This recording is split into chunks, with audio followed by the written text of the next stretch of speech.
Sikat place requirements in Pampanga and in Cavite.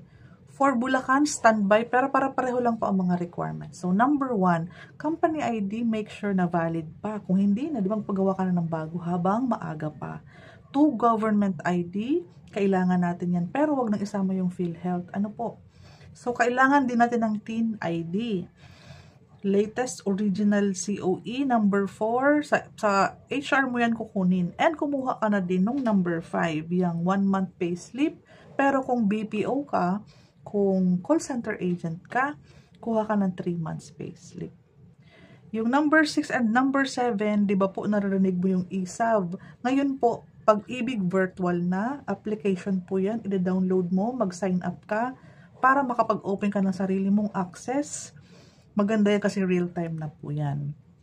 Pero pupunta ka pa din po sa Pag-ibig branch para din sa number 8 na members data form. Before ka aalis ng branch, make sure na updated na ba yan. Kasal ka ba? Napa-change status mo? Nagkaroon ka na ng anak? Dapat may dagdag na sa dependents mo. Kung ang previous company mo is Jollibee, nasa McDo ka na, dapat ang lalabas na is yung recent employer mo. Kailangan mo siyang ipa-update bago ka umalis. Okay? Birth certificate naman kung single ka. Pero kung kasal ka na, syempre marriage contract. Since married ka na nga, kailangan natin ng 2 valid ID ng asawa mo. Kung babae ang asawa mo, dapat po naka-change status na yung 2 valid IDs niya. Pwedeng TIN number or pwede din naman pong barangay clearance, ina-accept na yan. Ay, hindi yung barangay ID. Pwede na po yan. Basta married na, ano po, Meralco bill or water bill. Laging issue ito, pero alam naman natin na hindi wala naman talaga nakapangalan sa'yo, di ba? Normal yun, kasi wala ka pa namang bahay. Kaya ka nga nag-a-apply nito para magkaroon ka ng sariling bahay. So, dahil nga wala pa nakapangalan wala pa nakapangalang Meralco sa atin, mag-attach ka ng barangay clearance, address na nasa Meralco, full name mo, and then for housing loan purposes. Basta humingi ka sa barangay ng barangay clearance for housing loan purposes, pangalan mo, address na nasa Meralco, dapat po parehong-pareho. Okay po? Number 13, yung help seminar, bibigyan ka ng link kung saan panonoorin mo. Ipi-play mo lang yung mga video para magkaroon ka ng certification.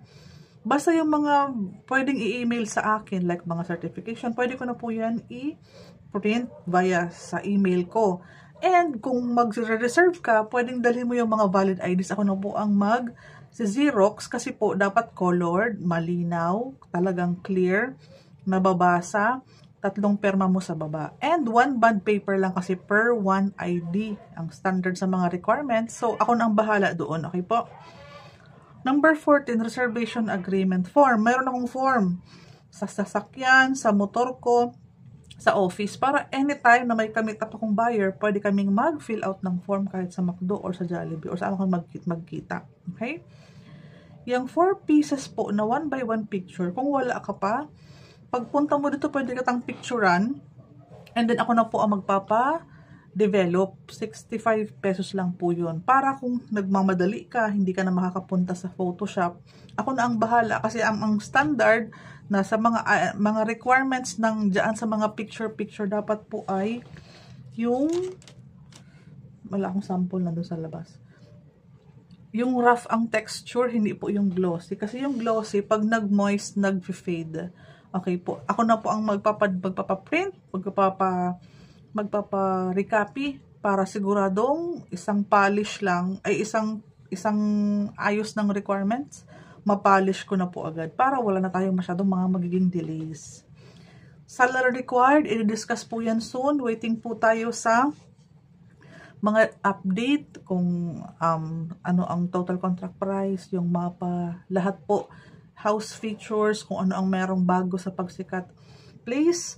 So, stay tuned. Ito lang po, inuuna ko na yung mga requirements para as early as now, na mapapanood mo na siya at mapaghandaan mo na. At mapabilis yung pag-iipon in the event na may problema ka sa ID, in the event na may problema ka sa birth certificate, paki-double check na po yan lahat. Okay po? So, yun lamang.